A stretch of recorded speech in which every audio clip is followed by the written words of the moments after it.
Thank you, Mr. President. Yes, it will be an honor, Mr. President. Thank you. Pwede po preliminary lang, then I'll give a short preface para pilitin ko ikliin talaga.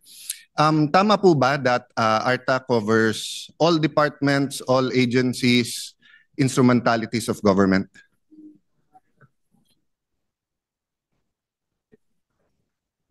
So all of those are covered except for the constitutional bodies, the legislature, and the judiciary, Mr. President. Okay, so judiciary, constitutional bodies like COA, CSC, COMELEC, and then Congress. Magkano po budget nyo? Budget po for 2026, ang proposed is 519 million, Mr. President. Okay. And more or less, magkano po, sorry Chairman, you might not be, or we can go back to it, but more or less the ombudsman is 4 or 5 billion, di ba? Something. It's about 6 billion, Mr. 6 President. billion. And the COA is around... COA, magkano?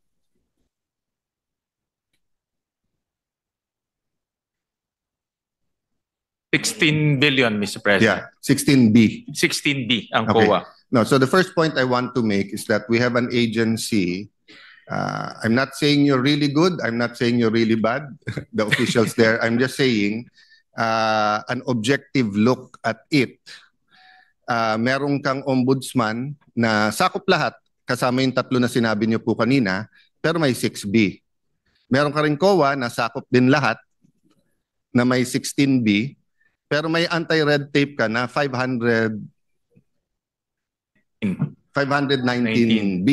So million. Million. So my point is, I might criticize a little bit now, but I want to temper it that we're also not giving you what you need to be able to cover all the agencies. Okay. So this part of the preliminary. So given the limited budget and personnel, what do you focus on? What does the head of the ARTA and his team now focus on? Is it more systems? Do they look at the part? I mean, with a limited budget and such big scope, you have to prioritize. No? Nutshell lang naman, Mr. Chairman. I mean, I don't expect naman, I know everything is a priority, but when everything is a priority, nothing is a priority. So given their budget, given the time limitation, are they focusing on the digital? Are they focusing on frontline? Are they focusing more or less lang po, more or less? I'll not take it against them pag hindi nasama sa focus. No? Yeah. Baka, no, Mr. President, based doon sa aming budget hearing, ang focus ho nila is first yung systems. They also analyze the systems, let's say, of LGUs and agencies. Nagbibigay sila ng suggestions.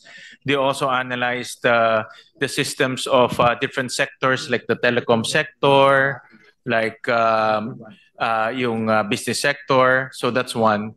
Number two will be digitalization. Ito napag-usapan ho namin sa hearing rin na we cannot fight red tape without digitalization. So yan rin po yung kanilang isang binibigyan ng focus, and also accountability, of course. So meron ho silang mga accountability mechanisms to make LGUs, NGAs, and government agencies accountable if they are not fighting red tape. So yun po yung tatlong focus nila, Minority Leader. Thank you for that, Mr. Chair. So, given that, I'd request the Chair to study if they can give us the right answers kung if we give them additional money, saan nila ilalagay. So, dito ko na i-preface, no? Kasi ang pagkaintindi ko, when I first entered government, ang tingin ko sa graft and corruption, iisa yon. So, whether it's bribery, direct, indirect bribery, malversation, humingi ka ng projects, graft and corruption yon. But later on in my life as a public servant, it was explained also to me, and I saw it with my own eyes, that if there are unreasonable delays, inefficiencies, maaring hindi kumita ang isang public official, pero graft yon. So in my mind, dun ko I'm not supplanting my own definition with the law.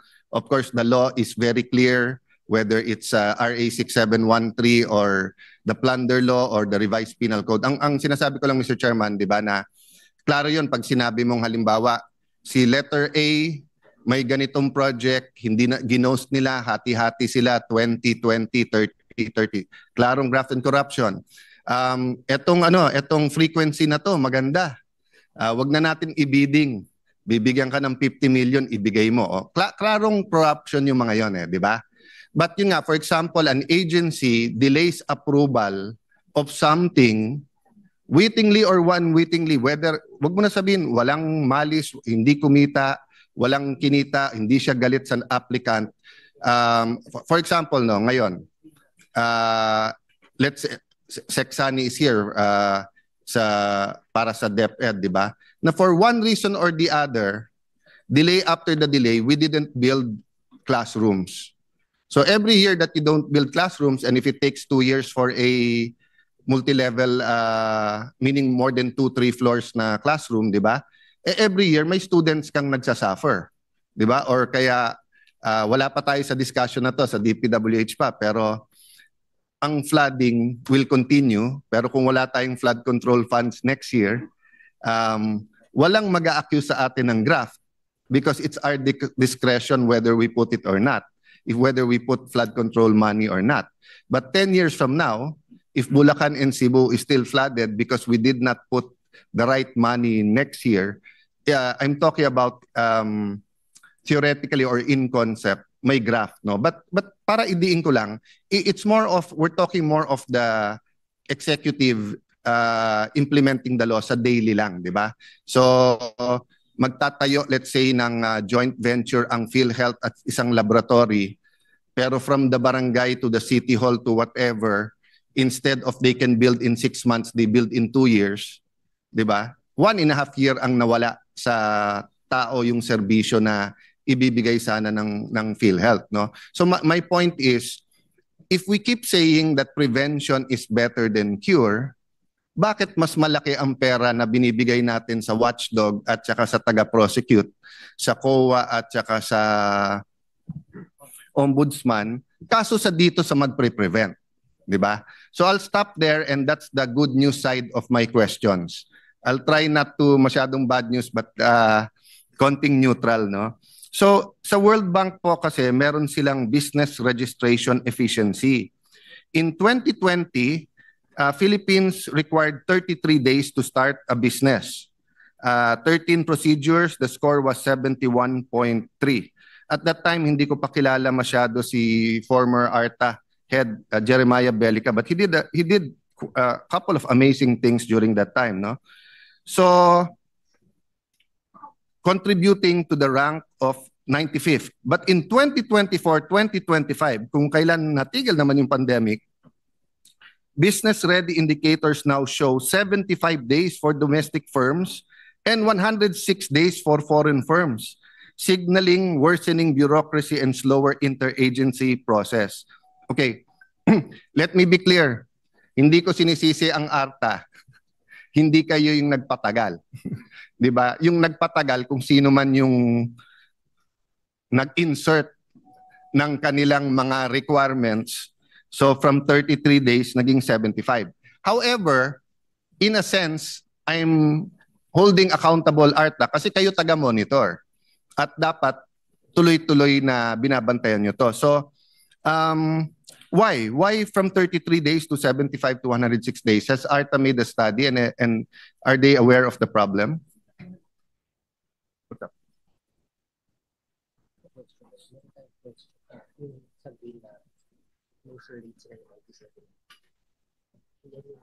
Dito po sa Be Ready business Be Ready report, nasa second quintile tayo, top 40% of the 50 economies. Admittedly ho, malayo ho yan, top 40 meaning nasa kalahati lang ho tayo. Ang target po ng ARTA is to become hopefully top 20 by 2028. So yun po yung kanilang target. Yes, Mr. Chairman, I'm not so much for that statistics kasi nga kontrolado lang natin Pilipinas na karaniwan, hindi pa nga. Hindi naman natin kontrolado gaano ka-efficient ang Singapore, ang Japan, etc. No? More concerned ako doon sa kung totoong from 33 days to 75 days, ba't nagkaganon? Di ba kumbaga parang nagkasakit, tapos nung nabinat, mas masama pa. True story to, Mr. Chairman. Before the pandemic, I was just walking sa Fort. I think sa Toby's Estate, favorite ni Ate Pia na coffee place. Yung sa likod ng Shangri-La, di ba? It's nice to walk there. So I was having coffee there. I met a Singaporean couple and parang tingin nila sa BGC Taguig is parang Little Singapore. So nung nalaman nila asawa ko yung mayor, they were asking, ganyan, madali bang magtayo ng business? So tinanong ko lang pabalik sa kanila, how long for to put up a business sa Singapore? Sabi niya 2 to 3. So sabi ko 2 to 3 weeks, 2 to 3 months. Tapos while I was asking, parang gumanon na sa mind ko na baka naman 2 to 3 days, nakakaya naman tanong ko 2 to 3 weeks. Sabi niya, no, 2 to 3 hours. Okay, so siguro malayo yung 2 to 3 hours sa 33 days. Ngayon 75 days.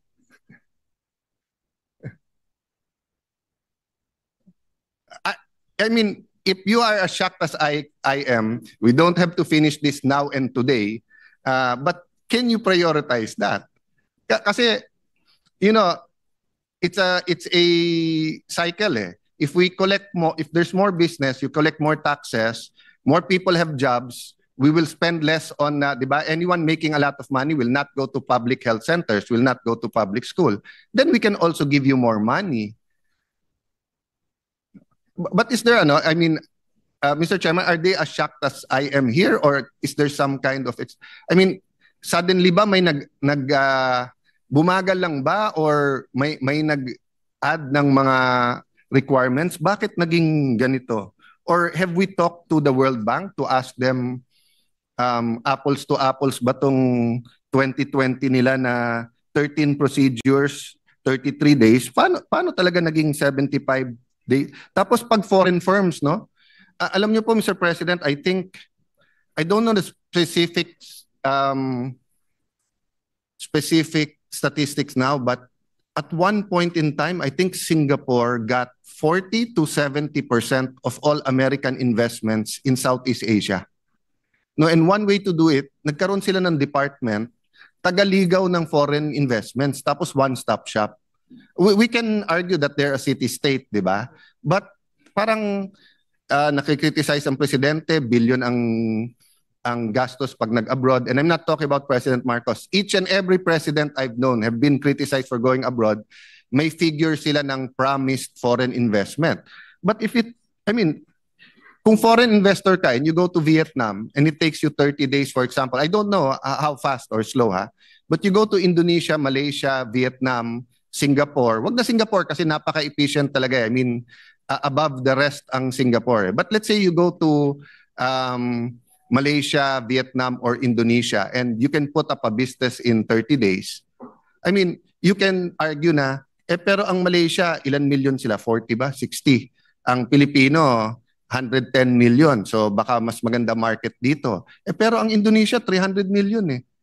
So parang, we're throwing things in the wind if we keep saying that ang problema lang kuryente, ang problema lang labor. Tapos it takes 100 days just to put up a business. And after this, I'm going to BIR taxes, which is even worse.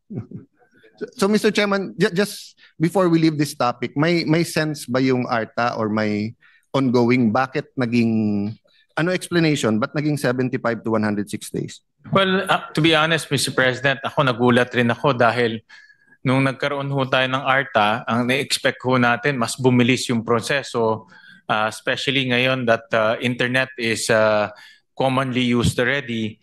So I was also surprised. Tinatanong ko nga si DG, bakit lalong naging worse yung ating starting up a business.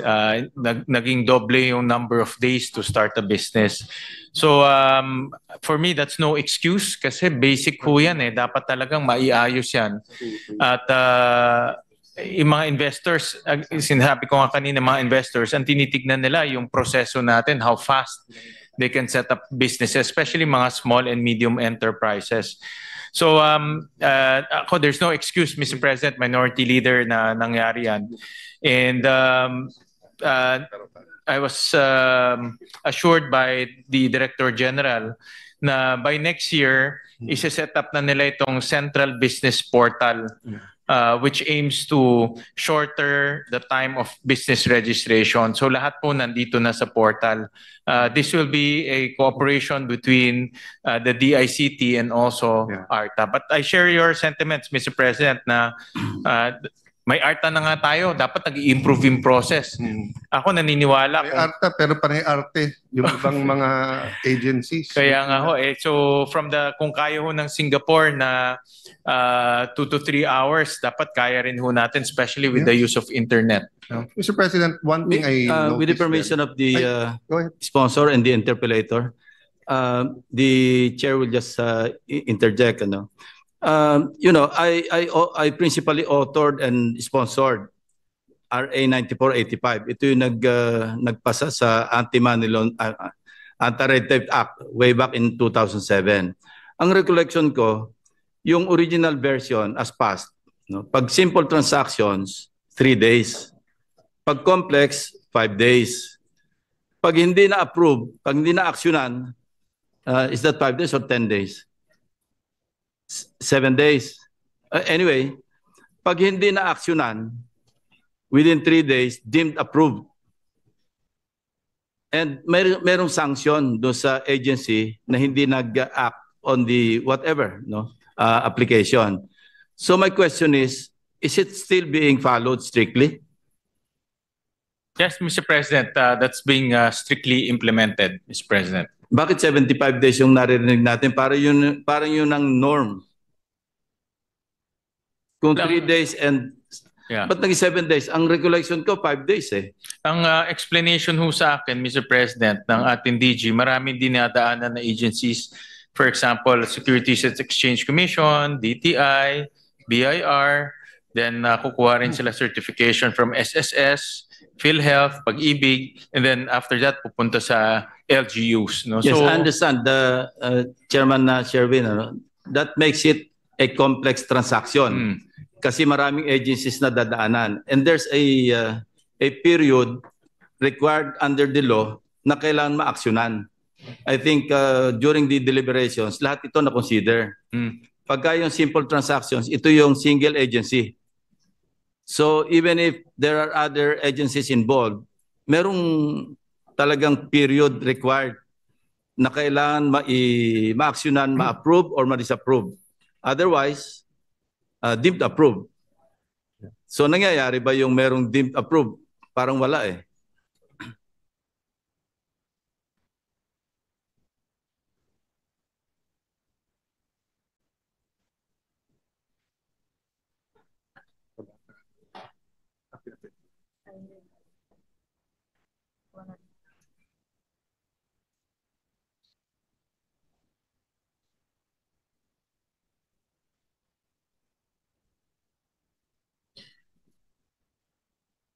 The way I understand it, Mr. President, yung deemed approved, meron pong dalawang requirements.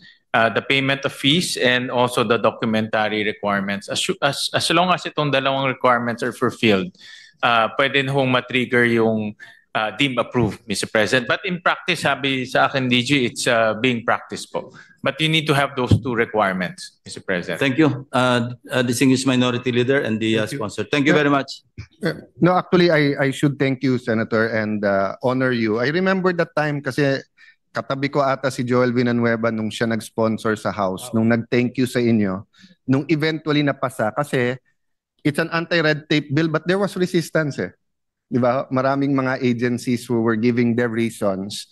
And that's my point later eh, yung when do you delay the whole permit because may dahilan yung ibang agencies sa iba. But just reflecting sa sinabi ni Senator Lacson, is it possible that if it is a complex transaction, you identify who is the primary agency? Diba? So, kasi let's go through it. For example, he's putting up an ice plant. So from the barangay to the city, DTI, then let's say it's a corporation, SEC. I don't know ngayon kung ang alam ko yung ice plant ngayon wala nang franchise eh. Nung araw may congressional franchise pa yan. So let's say kailangan ng ECC because of the area, 'di ba? Tapos depende kung nasaan ka, may ibang mga permits. If you identify the city or the SEC as the primary, then sila ang magbibilang nung 20 days, 'di ba? Kasi kung hindi, ang mangyayari barangay. So pag sinabing 3 days or 2 days, deemed approved. Ang problema pagpunta ng city, anong tatanggapin nila na deemed approved? Kasi usually ang dala nila yung application tapos may date, tapos away pa sa city. Ni boss, hindi binigay so deemed approved. So that will take a day or two. Assuming mabilis din yung city, di ba? So that's why nag-accumulate yung ano ba yung rule? 3-7-20. Di ba? Wag niyong itataya yan. 3-7-20. Hindi tumatama kaya wag niyong itataya. Hindi nga tumatama, hindi nagagawa, no? So my point, Mr. Chair, after reflecting sa sinabi ni Senator Lacson, ang red tape at ang corrupt at ang inefficient, nag-i-innovate yan especially kung the inefficiency leads to corruption. Diba, there are two kinds of inefficiency or three kinds Yung unwittingly, yung talagang ano lang, they want to make sure they do everything by the book, so it turns out longer. The second one is tamad. The third one is the longer it takes kasi more magbibigay para mapabilis. Diba? We believe it or not, Mr. President, isipin niyo po sa passport. Sa passport, nung nadidelay, ang iba nating OFW pala, yung recruiter, nagbabayad ng 50,000 per passport. So nung tinanong ko sa recruiter, sa recruitment agency at mga taga-POA, ba't naman kayo magbabayad ng 50,000? Sabi, boss, 3,000 ang sweldo ng OFW, ready na yung employer. 6 months na didelay yung passport. Di nawala sila 6 times 3, $18,000. $1,000 yung passport, bibigay ko. So anong natuklasan namin dun sa DFA? May isang McDonald's or Jollibee, meron silang computers doon or laptop, pinupuno nila ang appointment, tapos ibebenta nila. Tapos yung iba may kakuntsaba pa na na travel agency. So my point is, if they innovate, we also have to innovate. It's not going to be easy. But your job is not to make it easy your job is to make it easy for people. Your job, nakakainis man minsan, di ba? I mean, kung mayor ako or secretary ako ngayon, maaring inis ako sa ARTA. But that's your job, to make them uncomfortable so that people will be comfortable. Di ba? Kasi to my second point, doon sa 2024 World Bank study, Be Ready, B as in beta, report shows that although Philippines ranked 16th in regulatory framework pillar, which is good, it performed poorly in public service operational efficiency pillars, weak performance in areas such as business entry competition, frontline public service deliveries, etc., etc. Di ba? So, well, ang questions na nandito, why, what enforcement, etc. Hindi ko na isa-isa yan, but banggit lang ako isang example. Tatanungin ko to kay Secretary at sana payagan ako ng chairman na si Secretary Herbosa mismo ang sumagot. No? Every year, ang laki ng HPEP para sa health centers. Every year nag-aagawan, ayaw nila i-itemize. So siya nagsasabi kung kanino mapupunta. And then after 2-3 years, nakalamsam yun di ba correct? I mean, meron pong annex, Mr. President. Pero pag annex, napapalitan di ba? During the year. During the year. Yeah. I mean, during the budget implementation, process. Kinakabit na ho ngayon ng, kinakabit po sa Sige. budget. But my point is this, no? dapat part ng efficiency, anti-red tape. Alam mo na, ito yung dami ng barangay, ito yung walang health center, ito lalagyan mo. Kaya nga nilalagay ng kontratista, di ba? This is the amount, 40 million, 180 days to comply. Kung yung kontratista, pinipinalize natin, at least now, kung hindi niya matapos ng 180 days, what about DOH? Di ba? So from the time we approve it in December, gaano katagal bago nyo ilabas yung plano, bago kayo mag-MOA sa DPWH, tapos nakita ko si Sec. Herbosa, nag-i-inspect, tapos nagugulat siya dahil panay halaman na yung hindi natapos. Unlike DPWH, pag gumawa ng flood control, pera ng DPWH yun. Ang nagbabantay dapat nun, DPWH. Ang DOH, pera to ng DOH eh. So ba't siya nag-i-inspect nung natiwangwang na? Eh may regional director siya eh. So nung inumpisahan, hindi nila tinignan. O tapos nung nag-delay siya pa magpapabida para pumasyal siya doon. Tapos kaya lang pala pumasyal doon, mag-abroad na ulit. Actually, akala nung DFA secretary siya eh. Mas marami pa ata siyang abroad sa DFA eh. No, but seriously, Arta, I don't want you to impeach the whole cabinet, but my rule, in areas that I have authority, no, that's not much areas, but like in my office, simple ang rule ko. Hindi ako naghahanap ng sasampulan. Si Senator Lacson maraming sinasampulan kahit na nung chief PNP pa siya. Ako ang rule ko, ayoko. Pero wag ka mag-volunteer. So kung may secretary na kayo na nagbo-volunteer na kasi palpak lahat ng ginagawa, delayed ang vaccines, hindi umaabot on time. Yung nilalabas ng gamot, nag-expire na. Yung health center hindi tumatakbo.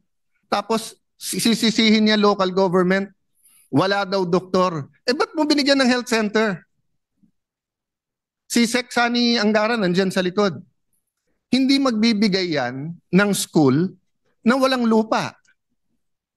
So pag sinabi ko, boss, pengen naman para sa Taguig, may lupa ba? Yes. Oh. Of course, siya naglalagay ng plantilla, kaya alam niya pag meron o hindi. Siyempre, tatanungin niya, may estudyante pa. Baka naman bukid yon na napakalaki na wala.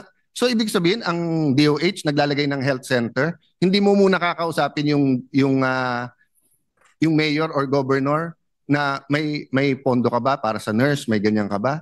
Di ba? So this is all part of anti-red tape. So again, no, I don't expect you to go through all of it. Senator Lacson, when he was chief PNP, meron siyang programa about yung, sir, the waistline, no? 34-inch waistline. Ilan po? 34-inch waistline. 34-inch waistline. I barely made it. So, hindi. Few months ago, nag-36. Buti bubalik sa 34. Pero my point is this. Hindi ginawa ni Sen. Ping na each and every single one siya pa tumingin. May chain of command. Tapos kung sino nag-volunteer, after the time na binigay niya mag-exercise, nasampulan. So alam nung buong organisasyon na you mean business. So I don't know, under the law, mas alam ni Senator Tess Daman, Joel Villanueva, happy birthday, Senator Robin. Mas alam ni Senator Ping yung batas sa anti-red tape. But I do know that mula sa kagawad ng barangay or SK hanggang sa presidente, we're sensitive to the media. So, if you remember Noli De Castro, meron silang parang horror role at saka meron silang hoy gising dati. So, again, di ba, if all the agencies, all the departments score 85 or 80 or meron 80, may 90, may 95, okay lang eh. Pero may isang departamento ka, 65, 70, or kung may 5 kang kategory sa kanilang department, 4 out of 5 palpak. Oh, i-horror roll nyo naman. 'Di ba? You have that power kasi unang-una, hindi naman kayo magpre-press con, hindi naman kayo you just have at the start of the year, eto ang grading system namin ha. So sa lahat ng may infra, Ang normal na bidding, let's say, is 30 to 45 days before you bid it out. When you bid it out, you have to award by this date. O the contractor, ganito. O you have to finish it. O, it's very scientific and very objective. So pag hindi, mapapahiya. So can you imagine, if I was DPWH, DOTR, DOH secretary ngayon at pag-start ko pa lang, may metrics na kayong ibibigay sa akin dun sa klaro ha. And it doesn't have to be the whole department. I mean, sa DOH, ano pinaka-importante? Anti-stunting, yung first 1,000 days, yung bakuna, tapos primary healthcare halimbawa, di ba? So you don't have to look at 1,000 things. You just have to prioritize and look at all of this, no? May I ask if this makes sense to them and if they can, they have more than a month this year and then come up with it. I think it was it Congressman Sarmiento ba? Or may congressman dati eh. Ang ginagawa niya sa probinsya niya, may index card siya, may indicator eh. Tapos tuwing budget hearing, pupunta siya sa departamento, whether regional department o ano, bibigyan niya ng grade eh.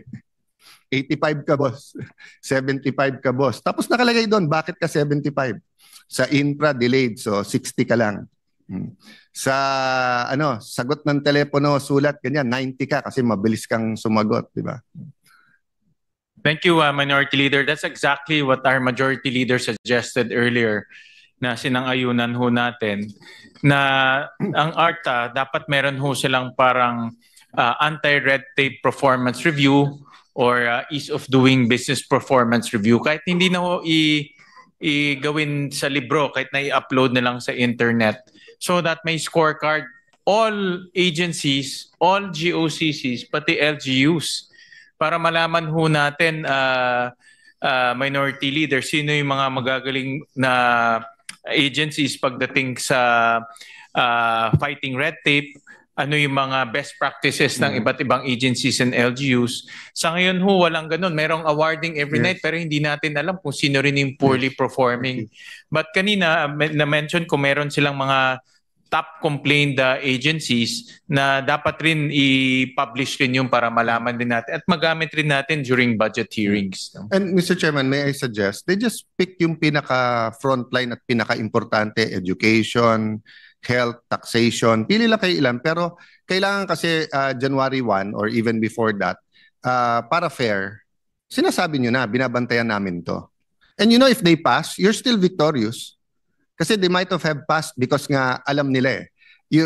Sino ba nagsabi nun yung scientist na by merely observing, nag-iiba ang kilos ng isang tao. That's why nga hindi daw scientific lahat ng studies because if you know you're being observed, umiiba yung kilos mo. So I'll speed it up, Mr. Chair, dahil alam ko nakiusap lang tayo kay Senator Pia na para ituloy yung DSWD. But may I take advantage that Senator Joel, Senator Lacson is here, Senator Pia, sa Ways and Means naman siya.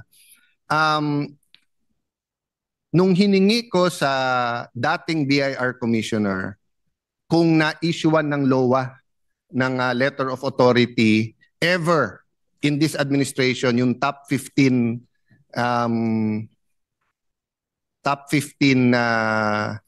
contractors, sabi niya kailangan executive session. Kailangan naman mag-move tayo para dun lang. Kaya sabi ko nga sa kanya, I think Senator Marcoleta pa ang chairman nun, sabi ko, baka naman pwedeng 5 minutes break, officially it's an executive session, iabot mo sa amin. No? The reason why I ask this, kasi lahat halos ng businessman, maliit, medium, malaki na nakausap ko, pati oligarchs, ano daw, nalulunod daw sila sa LOA. So so I wanted to find out, is it everyone, including yung contractors or iba lang? And I think it was Senator Erwin Tulfo and there was another, mga 3 senador yung nag-bring up nung sa LOA sa BIR. Senator JV has been active on it lately. I've been mentioning it in general.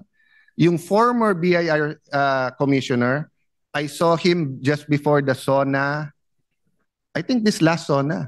At sinabi ko, pare, grabe na ang reklamo sa LOA. At saka dati, isang LOA, isang taon. So isang LOA, isang luha. Ngayon daw, iyak ng iyak parate. And di ba na kung iiyak sila kasi nga they underpaid, di ba? So kung sila nandaya na LOA ka, buti nga sa'yo, di ba? Pero kung normal course of business at may mga kailangan kayong i-reconcile, so let me go down then, either mag-react ka ngayon yung Arta sir or later on ha. So halimbawa pinatawag ng BIR, sir parang may mali sa final mo. Anong mali?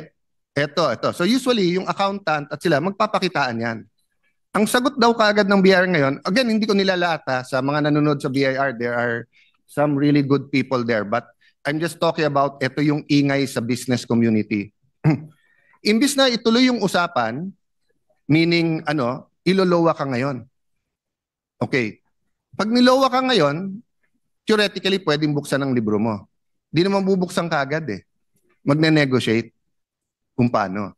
Pero dati daw, isang lowa lang sa isang taon. So kung halimbawa, nalowa ka dahil sa income taxes for 2023. Okay. As soon as matapos mo daw, minsan hindi pa tapos yung LOA ng 2023 for business, for income tax, may LOA ka for 2024 for VAT naman. No? Okay. May mas masama pa doon. Meron palang department order ang DOJ na pag less than 6 years yung penalty, imprisonment, check ko pa ho to but assuming tama yung mga sumbong sa akin. Pag less than 6 years, wala nang preliminary investigation. So nangyari yun sa Taguig. Tumawag sa akin yung isang business woman. Sabi sa akin, sir, may ganito, ganyan. Pero natatakot yung brother ko, siya namamahala sa business kasi sa ibang lugar daw, bigla na lang warrant of arrest. So of course, I tried to assure them na in Taguig, we follow the law. Hindi under the mayor ang fiscal, judge, BIR, but we follow the law. Hindi naman pwedeng hindi mo alam, biglang may warrant of arrest ka pala. So I started looking into it. No, again, hindi Taguig per se, but in other areas. So ang ginagawa pala, ilolowa ka, so theoretically you can look or isusupina ka. And under the law, pagka hindi ka nag-cooperate, may 1 to 2 years kulong na penalty. So if a-file sa piskalya, ang piskalya, direct filing. Wala nang preliminary investigation. So doble, triple ang takot ngayon ng businessman. May LOA ka na, nabubuksan lahat ng libro mo, meron ka pang, pwede ka pang magkaroon warrant of arrest. Ito, masama. So halimbawa, nilowa ka. Tapos sinabi, makakapag-usap ka ba o hindi? Nag-usap. Pag ipapareceive mo na nag-usap kayo or ire-record mo, ayaw nila. Susulatan ka pa. Sinumbong ko kay Commissioner yon. Nangyari sa isa kong kapatid. May tinatanong, mali lang pala pagkasulat. Tatlong usap sila. Habang nag-uusap sila, yung accountant at siya, pinapakita yung dokumento, hindi tinatago, sinasabihan, sulat ng sulat, you're not responding. So sabi niya, paano ang not responding? Nandito sa harap ko yung taga sa'yo. So nagpadala siya ng sulat sa mismong RD. Ayaw i-receive. So in a sense, my friends sa Arta, in a sense, it's not red tape, not in the sense na may sulat tapos hindi sinagot. Pero hindi sinagot ang Diba? So I don't know, this crosses over to corruption, so dapat ombudsman yan. But my point is this, you will be the star of the show, the life of the party, the unsung hero of 2026. If you can sit down, because it's the perfect timing, because we have a new commissioner and we have a new Secretary of Finance. And the Secretary of Finance, number 1, came from the business sector, di ba? Number 2, ang pangalan niya, Go. So ayaw niya ng stop. Ayaw din niya ng red tape. Di ba? Go siya so dapat mabilis. Okay. Having said that, Mr. President, Mr. Chairman, I don't know if we have time But since in the middle of the budget ng DOF, pinalitan yung secretary at bago yung BIR, although nakasagot naman yung bagong BIR, I have high hopes dun sa bagong commissioner. The point is, nag-announce kagad si Secretary Go na ang kanyang priority is to go against tax evaders. I think part of that was to send a signal kasi mababa confidence sa markets natin. But syempre, kung maganda collection, I think itong fourth quarter, masama talaga ng growth natin. And not finger pointing, no? But ang problema, ang dating sa mga businessmen, dadagdagan ng LOA. Kasi di ba, going after tax evaders and doing it effectively, ang pera mapupunta sa gobyerno. I told that to I don't know if naalala ni Commissioner Tim Henares. Nung na-invite kami finally sa Malacanang, I was beside her and I told her, Ma'am, tuwid na daan, pero mas malaki ang napupunta sa ibang kolektor mo kaso sa tuwid na daan. Sabi niya sa akin, di magsumbong kayo. Sabi ko, Ma'am, sinong tangang businessman ang magsusumbong sa inyo? Lalo niyong itatax. Di ba? Any other agency, tayo here, no? The majority leader is here, Senator Amy is here, Senator Lacson. Halimbawa, actual na nangyari sa akin to, ha? BICAM to ng, I forgot what BICAM. May problema ako sa NCR PO. Katabi ko si Senator Drilon, Senator Ping, I don't know kung naalala niya. Sinabi ko, Senator Ping, eto yung sitwasyon, Minidia, ganito, gustong tanggalin ng pulis. He gave me an analysis, tapos sabi niya, eto options mo, Alan, you can write, you can call, di ba? So any agency halos, Chairman, magtutulungan, we call them, di ba? Pero sa BIR, ang hirap tumawag. Dahil pag tinawagan mo, baka akala, pinapadrino mo eh. Baka akala, paano kung totoong tax evader yon o paano kung talagang hindi ano yung libro, di ba?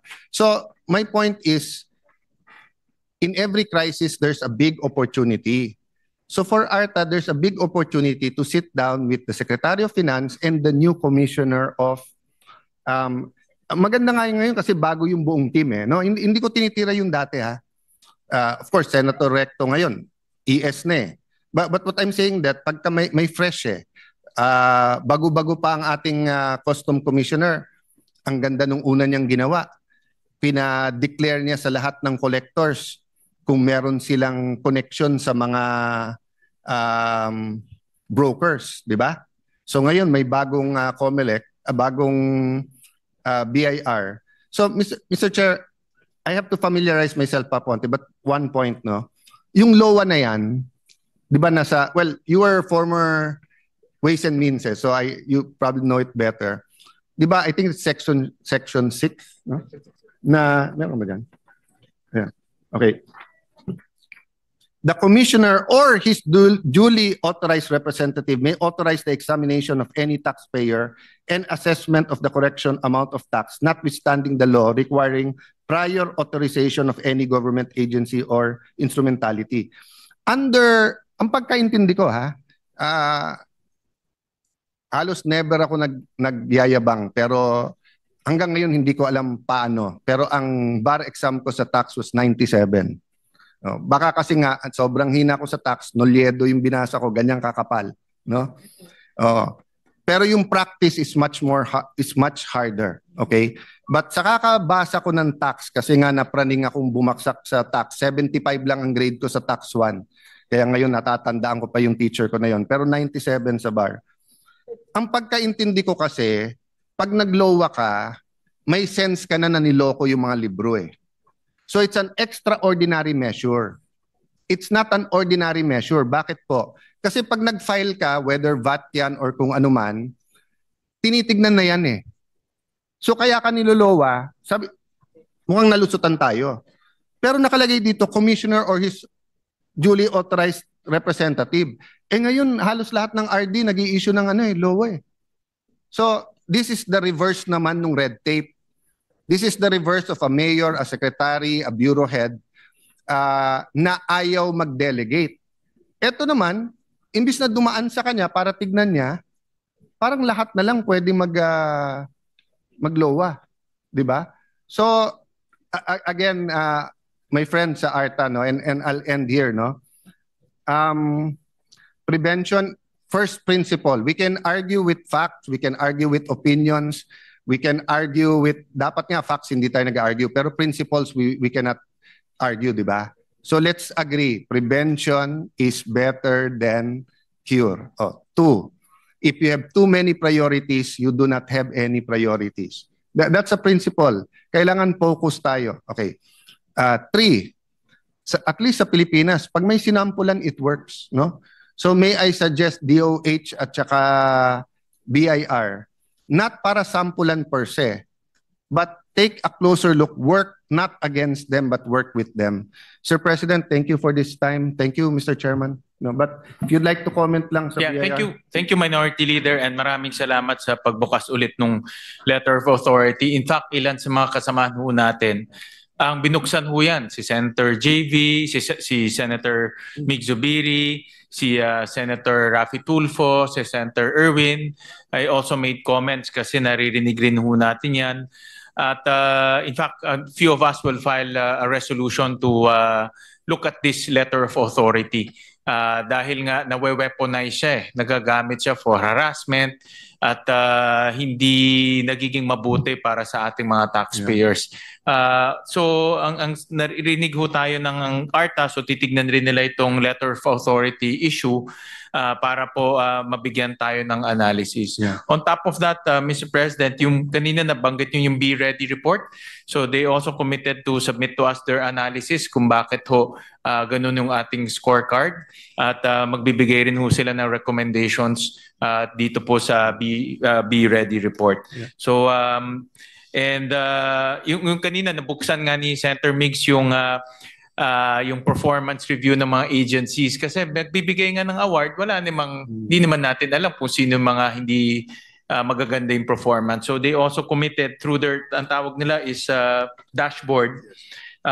By next year magkakaroon na ho ng dashboard ng lahat ng agencies at dito natin makikita sino pa mga agencies na hindi maganda ang anti-red tape policies and processes. Well, Mr. Chairman, one, I'll join you and hopefully lahat tayong mga senador. Ikaw at si Senator Migs ay businessmen So alam nyo yung uniqueness dito Kung ibang klase yan, halimbawa sa let's say mga permit na naipit or yung franchise mo or hinihingan ka, magsusumbong yung mga yan Pero pagka taxes, di ba, bulong ang sumbong dyan di ba? Tapos yun nga, baka sa 10 magsumbong, may problema din iba. Pero hindi evaders in the sense na, iba kasi may problema, iba yung tax evader per se, no? Number 2, that's why I suggest, they come up with a program before the BICAM. They say how much they need for it, di ba? And may I suggest they also put money for surveys. They should use credible survey companies to ask businessmen, ask students, etc. Di ba na para kasi halimbawa, if I tell you now, ang taong bayan ganito, ang taong bayan ganon, and Senator Pia disagrees. Diba? So if I say, ang taong bayan ayaw kay Secretary Herbosa, ang bagal ng DOH, diba? Of course, we won't frame it that way. We will ask them sa bakuna, sa ganyan, diba? But, you know, everyone spends money on surveys now, on research, and it could be rider questions. You don't have to do it all yourself. But may I suggest you put some money there and i-pilot natin, let's say you look at BIR, whatever, 5 agencies. For each agency, you have a 10 million, 20. You know, if you put a 20 million budget per agency, let's say 5 agencies, 100 million, and then at the end, it's much more efficient. Then in 2026, you can ask us for much more in 2027. Thank you, Mr. Chairman. Thank you, Mr. Chairman. And si DG po has committed to submit to us those reports and also take the suggestions very seriously. Maraming salamat, Minority Leader. Thank you. Thank you, Majority Leader. Yes, thank you, Mr. President. Before we act on their budget, we will also request the list of those airing, yung sinabi mo, Senator Chairman Gatchalian, yung mga magagaling at yung mahina. Yes, Dala nilang listahan. Yeah. Baka they can give it to us today. Yeah, submit sa atin yung complete list of those tawag nila top 10 most complained agencies. Yes, thank you. Wala na ba? Thank you very much, Ako Mr. na. President. Mr. President, with that, there being no other member wishes to interpolate the budget of the Anti-Red Tape Authority, I move that the budget be deemed submitted. Nice to meet you. There's a motion by the majority leader to close the period of interpellation and to deem submitted the budget of the Anti-Red Tape Authority. Any objection? Hearing none. Approved. Thank you very much, Mr. President. Mr. President, I move that we resume consideration of the budget of the DSWD Yeah. 1 minute suspension. and NCIP. After her, ba?